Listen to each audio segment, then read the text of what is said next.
দাঁতনের যে ঐতিহাসিক এলাকা আছে, যেগুলোতে প্রত্নতাত্ত্বিক সমস্ত সংগ্রহ আছে, যা নিয়ে সারা ভারতবর্ষ কেন সারা পৃথিবীতে আলোড়ন তোলার মতো ঘটনা, যারা প্রত্নতাত্ত্বিক খনন কার্যের সঙ্গে যুক্ত, তো এখানে সেই অমূল্য সম্পদ নিয়ে আপনি যা গবেষণা করছেন, সেটা আপনি নিজের আত্মপরিচিতি দিয়ে আপনি যদি আমাদেরকে একটু বলেন।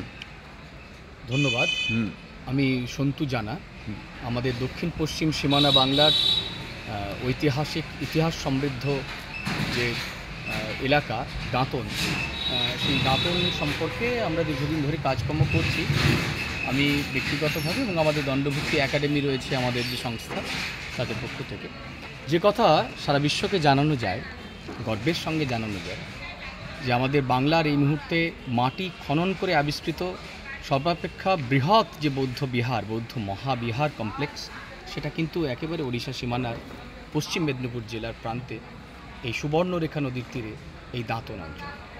2003-04 সাল নাগাদ কলকাতা বিশ্ববিদ্যালয়ের প্রয়াত অধ্যাপক ডক্টর অশোক দত্ত প্রথম দাঁতনে এসে দাঁতনের শিক্ষক মশাইদের সঙ্গে কথা বলে একটি উঁচু ঢিবি, যার নাম সখী সেনার ঢিবি, সেই ঢিবিকে খনন করে তিনি কিন্তু এটা আবিষ্কার করেন এবং 2003 থেকে প্রায় 10 বছর পর্যন্ত খনন কার্য চালাবার পর প্রথম এই মঙ্গলমারি বৌদ্ধবিহারের যে বিভিন্ন রকমের প্রত্নদ্রব্য, সেগুলো আবিষ্কৃত হয়।